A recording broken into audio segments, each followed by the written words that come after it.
Përshëndetje, mirë se vini në këtë kënd të intervistës, aty ku jemi ndalur jo pak herë për cilë bisedat cilat nuk i shohim çdo ditë në media tradicionale, sepse përqendrohet diskutimi midis partive kryesore që zënë jo vetëm hapësirën mediatike, po debatin parlament dhe shmangin ndoshta tematika që duan të shkojnë më tepër tek qytetarët. Në vazhdën e disa intervistave jashtë studios, sot kemi ardhur për të bashkëbiseduar, kështu do ta konsideroje, me Agron Sheajn nga Partia Mundësia. Agron, faleminderit që na prite. Kemi ardhur në shtëpi. Ke qenë prezent kudo. Të shoh në të gjitha, po themi, tematikat që nuk i gjejmë shpesh të hasura, siç ishte rasti i Rjollit, po të shoh aktive edhe në parlament, ndërkohë nuk ndalesh paralelisht edhe tek media tradicionale, po edhe tek media online, të gjitha me një ekip të rinj tek Partia Mundësia, dhe dua që këtë bisedë ta shoh në fokusin e një momenti të rëndësishëm që është duke ardhur, që janë edhe përballja e parë, po themi, Partisë Mundësia për zgjedhjet lokale, por edhe këtë momentin politik i cili duket që është jo fort i lehtë ajo që është duke kaluar. Në një, po themi, moment kur dy partitë kanë një hedhje topi mes njëra tjetrës, ku diskutimi shkon vetëm te ato të dyja. Sa e vështirë është për një parti të re, e cila edhe pse pati një rezultat të mirë për herë të parë në 11 maj, të ta mbajë këtë gjë dhe ku qëndron mundësia në këtë hedhje topi midis dy të mdhajave? Sigurisht nuk është e lehtë. Ka shumë elementë që na bëjnë punën shumë të vështirë. Prezenca dhe themi në një farë mënyrë dhe koordinimi, herë i qëllimshëm, po herë edhe jo i dakordsuar në parlament, në media, kudo mundohen që të na heqin në hapësirat. Por nga ana tjetër, kemi avantazhin që për shumë çështje për të cilat ata nuk mund të flasin ose nuk duan të flasin, për ne është një mundësi e ardhë, sepse ne nuk kemi asnjë kompleks, ne jo vetëm që flasim, por ne mendojmë që ato janë thelbësore për të ardhmen e Shqipërisë. Mund të marr dy shembuj, për shembull, Rjolli. Rjolli është një nga rastet ku partitë e mëdha praktikisht e kanë kyçur gojën, nuk flasin. Po ajo është një çështje shumë e rëndësishme për ne, sepse ne mendojmë që ai është një rast tipik ku prona e qytetarëve, prona e një komuniteti të tërë vidhet nga i zyrtar të administratës së partive të vjetra në bashkëpunim me oligark afër qeverisë dhe afër, le të themi, klasës politike, jo vetëm qeverisë. Kemi rastin tjetër të Belinda Ballukut. Ne jemi vetëm një forcë politike që kërkojmë me ngut që 16.000 faqe që janë në parlament, që kanë ardhur në parlament, që deputetët kenë mundësi të njihen me përmbajtjen e këtyre 16.000 faqe, që janë provat dhe evidencat dhe faktet mbi të cilat SPAK-u ka bazuar kërkesën për arrestimin e Belinda Ballukut. Kjo dosje për 16.000 faqe mbahet fshehur, nuk bëhet publike.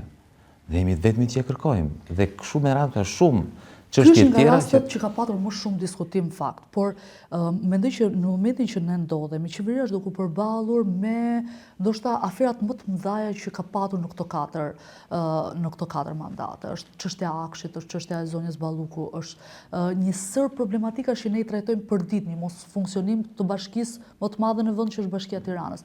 Megjithatë ka një kontrast shumë të madh. Kemi një qeveri të fortë, sepse ka numrat, edhe ka mundësi që as mos t'i marrë parasysh pjesën e opozitës, e nuk po them vetëm atë pjesë që mund të konsiderohet e dakordsuar, por as për fat keq emra të rinj si ju, dhe ndërkohë kemi një opozitë të dobët, të përçar. Kur them të dobët, mund t'i referohesh Partisë Demokratike, po të duash, por edhe partitë e reja nuk po arrin, po themi, ta kanalizojnë gjithë të moment i cili ka probleme shumë të mëdha në një kauzë për të shkuar tek masa. Pse? Ka një frustrim nga ne shoqërisë që thotë që pavarësisht skandaleve, si ishte mundur që këta vazhdojnë të mbajnë pushtetin dhe opozita nuk arrin ta rrëzojë. Shumë e thjeshtë arsyeja. E para, ne kemi partinë më të madhe opozitare që nuk ka besueshmërinë në opinionin publik. Me pak fjalë, kush skandalizohet nga aferat e qeverisë, shikon alternativën e thotë nuk bindet nga alternativa e madhe. Shikon partitë e reja dhe thotë nuk është i bindur sepse partitë e reja janë shumë të vogla për të parë si alternativa dhe si mundësi për të rrëzuar qeverinë. Thjesht duhet kohë. Është një që ne si parti, ne mos harrojmë, unë e kuptoj dëshirën për një ndryshim të menjëshëm, sot mundësisht, por fatkeqësisht nuk është kështu. Nuk është kaq e thjeshtë. Ne kemi krijuar një projekt politik para pak më shumë se një viti, kemi hyrë në zgjedhjet e para, arritëm të transformonim 50.000 vota që morën qytetarë shqiptar në 2 mandate. Ky është hapi i parë. Për mendimin tim është inkurajues, nuk është ajo që ne do të donim, do të kishim dashur të rrëzonim Edi Ramën, dakor, por nuk funksionon kështu. Po të shikojmë edhe demokracitë perëndimore, nga të cilat ne kërkojmë të marrim shembull, partitë nuk lindin brenda ditës, ka dhe raste që ndodh, nuk përjashtohet, por nuk janë rastet e Shqipërisë. Partitë liderët ndoshta. Liderat, po sidoqoftë flasin për vende ku ka sado pak demokraci. Ne jemi, mos harrojmë, ne jemi një demokraci e re, kemi 35 vjet demokraci, kemi probleme shumë të mëdha se kemi 2 parti politike që janë alternuar në pushtet dhe në një farë mënyrë kanë qenë shumë të ngjashme në mënyrën se si e kanë menaxhuar pushtetin, si kanë ushtruar pushtetin, që do thotë nuk janë kujdesur për interesin e qytetarëve shqiptar, por janë kujdesur kryesisht për interesin e tyre personal. Dua ndalem pak te një moment që është po themi një lloj marrëveshje apo bashkëpunimi, nëse mund ta konsiderojmë. Ti dole nga një parti, cila është partia e dytë de facto sot në Shqipëri, që është Partia Demokratike.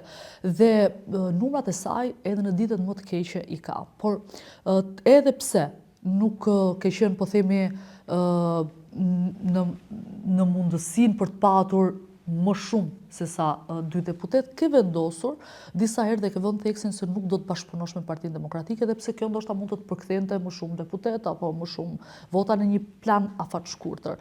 Cili ka qenë momenti, pse ke humbur besimin, qoftë edhe një marrëdhënie bashkëpunimi, sepse në fund të fundit jeni 2 parti të djathta, edhe mund të gjeni pikë takime për të mirën e interesit dhe që e kërkoni së pakun letër të 2 palët, rrëzimin e Edi Ramës. Kush ajo pika e thyrjes së besimit?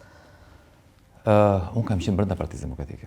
Pra unë kam konkuruar brenda Partisë. Unë kur ti del nga një parti ku ke konkuruar, ku ke dhënë kontributin tënd, kam dashur të bëj edhe më shumë brenda Partisë Demokratike, dhe në zgjedhjet del sekretari i përgjithshëm dhe kryetari i Këshillit Kombëtar dhe thotë që ne kemi manipuluar zgjedhjet për të shpallur, për të nxjerrë fitues Luzim Bashën, si mund të kesh besim?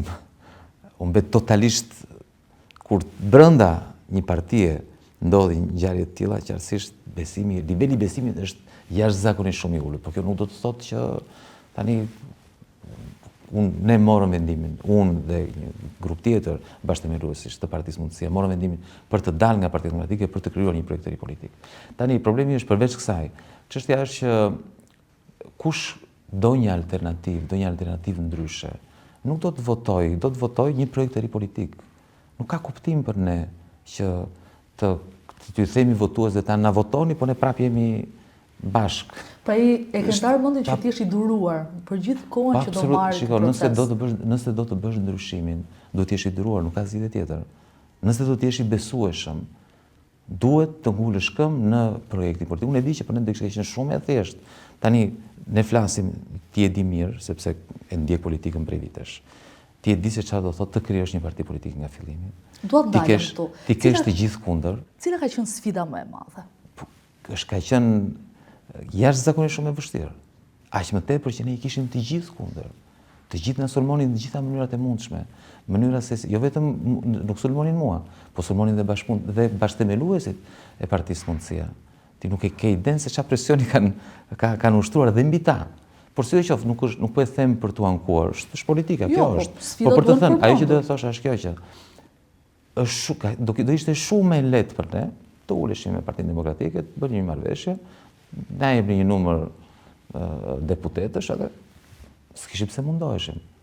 Nuk kishim pse bridhim në çdo cep të Shqipërisë dhe Tiranës duke i bindur qytetarët mbi projektin ton politik. Por nuk do kishim qenë të besueshëm. Do kishim qenë një nga ato partitë e tjera satelit të Partisë Demokratike, që Partia Demokratike ka patur në 35 vitet e fundit. Por nuk është ky projekti ynë politik. Unë isha deputet vetë. Nuk ishte qëllimi im që të zgjidhesha deputet unë dhe disa të tjerë që i vendosja unë. Nuk ishte ky qëllimi ynë. Ne kemi një projekt politik për të ardhmen e Shqipërisë. Ne realisht mendojmë që ne në Shqipëri do të japim fund përdorimit të pushtetit dhe sundimit të një tuf pushtetarësh që marrin pushtetin dhe mendojnë vetëm për veten e tyre.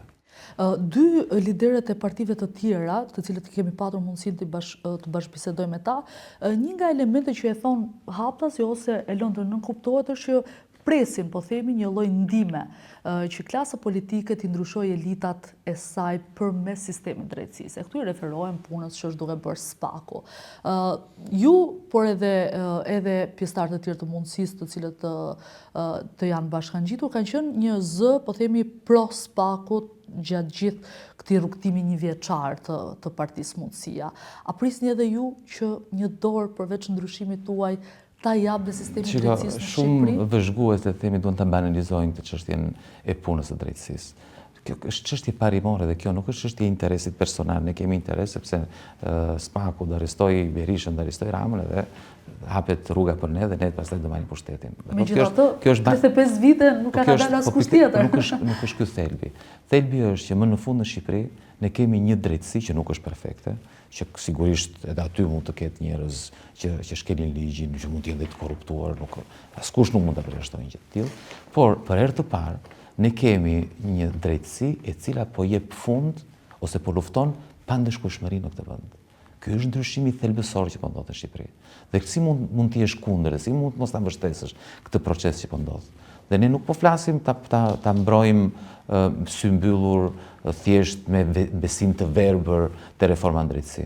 Ne po flasim, po mbajmë një qëndrim të bazuar mbi fakte, mbi rezultate historike. Kur më përpara në këtë vend, jo nuk kishte ndodhur, po as nuk kishte kaluar as kujt në mend që në Shqipëri më në fund do ndodhte që dy zëvendës kryeministra të dalin dhe të merren të pandehur dhe të kërkohet arrestimi për ta. Kur nuk do mendoj që në Shqipëri zëvendës kryeministra do akuzoj dhe do kërkoj arrestimin e saj në parlament. Tani, duke u bazuar në këto që po flasim, ne themi që duhet të mbështesim luftën kundër korrupsionit, duhet të mbështesim luftën kundër pandëshkueshmërisë në këtë vend. Megjithatë, dua të ndalem te ky moment, i cili ndërlidhet me parlamentin. Parlamenti ka qenë për shumë vite një institucion i cili debatoi, ndoshta mund të mos kishte fuqinë për të ndryshuar maxhorancën, por të paktën kuptoi mbi filozofinë që kishte një lider i ri, siç ishte rasti juaj, apo një parti politike.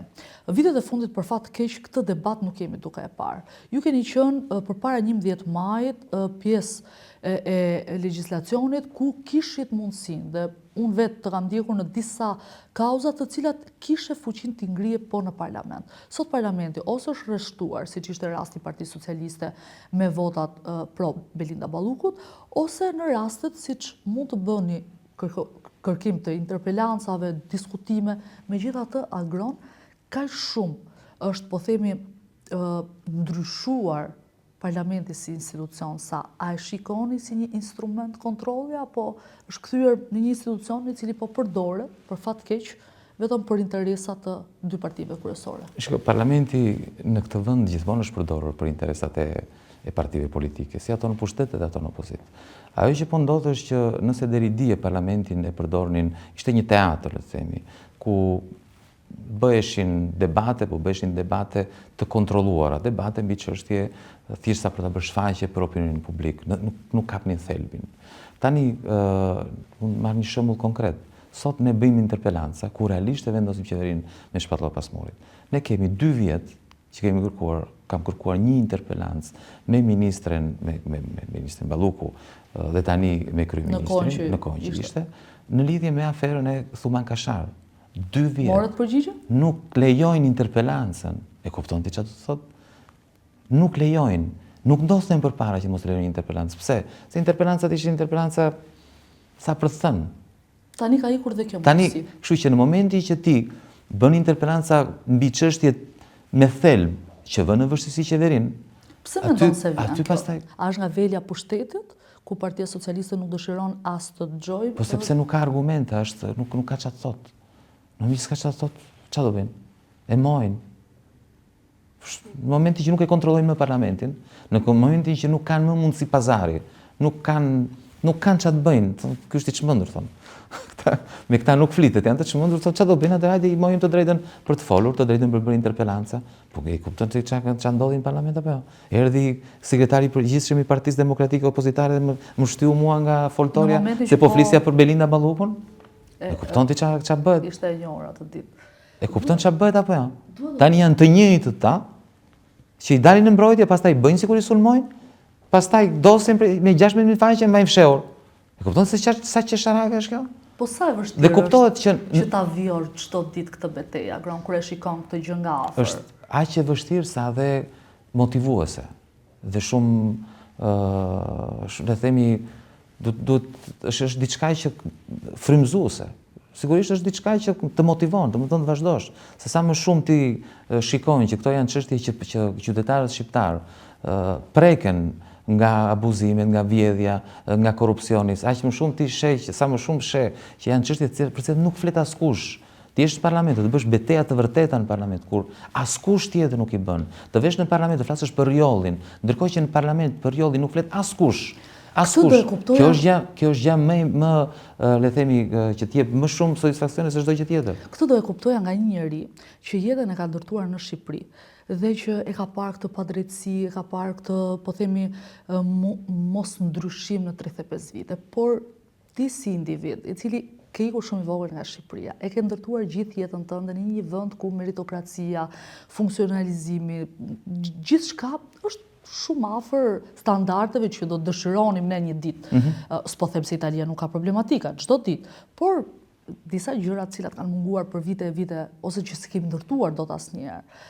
Ti njeriu që ka jetuar 3 dekada më spaku, o më shumë, ka ndërtuar një ekonomi shumë të mirë, një biznes, është i suksesshëm, ka një familje e cili është e jashtëzakonshme.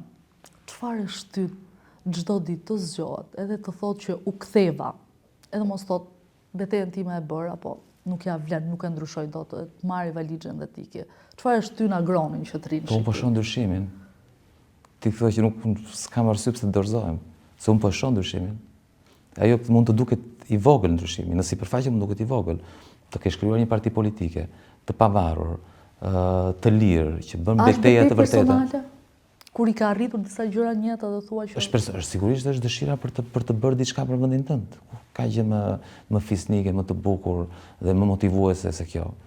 Absolutisht, se të gjithë ne kemi, është më se normale, ne quajmë normale kur ti mundohesh që të përmirësosh jetën tënde, të përmirësosh jetën e fëmijëve tu, e familjes tënde, e prindërve tu. Kurse kur bën diçka për vendin tënd, është një gjë që është shumë e bukur kur e thua, por sfilit se çdo ditë kur e kalon. Një pjesë e mirë e popullatës po ikën. Ç'a ka më të bukur se kjo? Çfarë do të bëj unë për shembull? Do të ikë me pushime. Çfarë do të bëj? Çfarë është ajo gjë që jep më shumë satisfaksion dhe më shumë kënaqësi sa të bësh diçka për vendin tënd? Që të tjerë të bashkohen. Se kjo është një betejë shumë e vështirë. Me shembull, jo vetëm me fjalë. Kur ti shikoj një nga përplasjet më ka patur shumë përplasje në parlament në fakt, po disa nga ato që mua le të themi kanë qenë më të veçanta, ka qenë kur kam denoncuar rastin e shpalljes së ministrit strategjik të bashortit të Xhaçkës. Po, keni folur me emra në fakt. Dhe i thua, ja përplas në fytyrë abuzimi, më fal, ishte mbledhur qeveria, ishin mbledhur ministrat për të shpallur ministrin strategjik burin e një ministre. Kupton se sa është niveli i abuzimit është jashtëzakonshëm dhe ti kur të ke mundësi aty, ndryshe nga çfarë bëjnë gjithë të tjerët, që merren me gjithçka dhe vetëm me thelbi nuk merren, është një gjë që të jep është një arritje, le të themi, dakor? Kur flet me ministrin e shëndetësisë dhe i kërkon llogari për ilaçet e mohuara të një të riu që u mbet jetën sepse nuk ka ilaçe për të kuruar sëmundjen e tij dhe ministri atë thotë që po ti agron nëse ka qenë shqetësuar për shëndetin e atij personit, se ajo mendonte se unë isha aty vetëm më merr në telefon, kupton? Kjo në këtë mënyrë kjo është një gjë që ti realisht zgjon reagimin e qytetarëve, u tregon i nxjerr zbuluar. U tregon të vërtetën, që ata aty janë, mendojnë se, ministra mendonte se ministra kishte gjithë pushtetin Dhe nëse ti kishe një problem, duhet t'i shtrije dorën asaj dhe kishte në dorë fatin Kështu funksionon në Shqipëri të ardhmen vërtetës. e qytetarëve shqiptarë. Në shumë aspekte. Po dakor, por ne duhet të gjejmë mënyra për ta denoncuar të gjë. Jo si fillim për ta denoncuar, se ti the, po ç'ne ti agron ke jetuar jashtë, ke parë jashtë, kishte të gjitha. Për mua është një avantazh jashtëzakonshëm fakti që kam jetuar jashtë. Pse? Se un kam parë jashtë se si funksionon jashtë. Se si është jashtë, dhe duhet të vesh njerëz shikosh se ti the që kështu ka funksionuar gjithmonë në Shqipëri, dhe po të kesh jetuar në Shqipëri, kur ti dëgjon që ti të bën përshtypje se ti kështu ke parë. Prandaj ka një aformizëm në këtë aspekt. Pikërisht. Por kur avantazhi im është që un kam jetuar jashtë, un kam parë që në perëndim demokracia funksionon ndryshe, shteti ligjor funksionon ndryshe, dhe un arrit të bëj dallimin midis si duhet jetë dhe si është. Tani minutat e fundit dua të të pyes për një çështje konkrete që ka shumë vëmendje. Edhe natyrisht që vëmendja është e partitë e reja, sepse është betejë e parë në këtë aspekt, po i referohem zgjedhjeve lokale. Fillimisht do të pyes për ambicet personale dhe pastaj për ambicet e Partisë Mundësia në zgjedhjet e vitit të ardhshëm për bashkitë. A ka mbaruar, ke qenë njëri i sfidave. Sfidove faktin kur kandidove brenda Partisë Demokratike në një zonë që ishte e majt, fitove, për referohem njësisë numër 5. Pastaj kur vendose të krijosh një parti të re, të dilje deputet, e tani është sfida radhës. Çfarë do bëj? Është sfida për të bërë kryetari i Partisë Demokratike. Patjetër. Se ajo ka qenë shumë e vështirë. Madje për atë të përgëzoj sepse ishte një garë pa barabartë. Të gjithë i kisha të gjithë kundër. Po. E mbaj mend. Të gjithë deputetët kundër, të gjithë kryetarët e degëve kundër, të gjithë pabreshtë. Megjithatë, sfida më e madhe dhe basti më i madh ishte krijimi i Partisë Mundësia dhe futja në një sistem që është i vështirë për ta thyer dhe ka qenë sukses. Tani tek këto zgjedhjet lokale. Tani zgjedhjet lokale janë një mundësi shumë e mirë për ne. Pse? Sepse na jep mundësinë që ne të kandidojmë dhe të fusim në të gjitha këshillet bashkiak, në të gjitha 61 bashkitë e Shqipërisë, të fusim këshilltar bashkiak. Kjo është një mundësi sepse do kemi mundësinë që të arrijmë të krijojmë rrjetin dhe të rrjetin e Partisë Mundësia kudo në gjithë Shqipërinë. Sepse thjesht thjesht me përqindjen e votave që kemi marrë në zgjedhjet e fundit, ne garantojmë të paktën 1 apo 2 vende në çdo këshill bashkiak. Ndërkohë Partia Mundësia është rritur dhe numri këshilltarëve bashkiak do jetë edhe më i lartë se ky që thash unë. Kështu që kjo është ne mezi presim që të kemi, ne kemi filluar dhe punën duke folur real, po themi, i prekshëm, absolutisht i mundshëm. Tani duhet të di për bashkitë fillimisht. Për kryetarët e bashkive. Tani aty është pak më e vështirë, vendimi do jetë më i vështirë. Pra do keni disa lezime? Akoma nuk kemi marrë një vendim, jemi duke diskutuar me strukturat e Partisë Mundësia në Tiranë dhe në qarqet ku kemi kryesit, le themi. Nuk kemi marrë akoma një vendim se çfarë do bëjmë, por sigurisht nuk do bashkëpunojmë me Partinë Demokratike. Se çfarë do bëjmë? Do nxjerrim kandidat në sa prej tyre, në të gjitha apo vetëm në një pjesë? Ky është një vendim që ka. Pyetjen e fundit do ta bëj shumë të drejtë për drejtë. Një nga, po themi, kundërshtarët që ndoshta do të shikohet edhe në mundësia fatgjate, që është Arlind Çori ka vendosur edhe ka shprehur publikisht që në bashkitë në kandidimin për Bashkinë e Tiranës ai do të futet për të garuar. A do t'ja lini këtë hapësirë? Po themi njeriu që do jetë kundërshtar juaj i ardhshëm, po them përtej Partisë Demokratike dhe Partisë Socialiste, apo do të jetë një mundësi edhe për Agron Shen për ta parë një betejë për Tiranën? Se dim, është një vendim që duhet marrim. Edhe sa kohë do të duhet të presim? Se di, nuk di të them. Po që është edhe Tirana, për ne shumë e rëndësishme që të shikojmë, të kuptojmë nëse çfarë bëjmë, ka mbështetje apo nuk ka mbështetje, po shkojmë në drejtimin e duhur apo jo. Kështu që sondazhet janë një instrument shumë i rëndësishëm që ne përdorim. Unë do rikthehem sërish, ndoshta kur të ketë një vendim nga ana juaj, e nëse do të jetë pozitiv, natyrisht që do duam të dimë gjitha pikpamjet që ju keni për qytetin. Për atë që kryesisht, ata që janë zgjedhur kryetar bashkie vetëm në raste kur drejtësia i ka penguar, kanë qenë ata që janë projektuar si pasues që në një të ardhmë të largët pastaj kalojnë në drejtime partishe në rolin e kryeministrit. Kështu që Bashkia e Tiranës ndonjëherë ka qenë çelësi i suksesit në këtë rrugtim.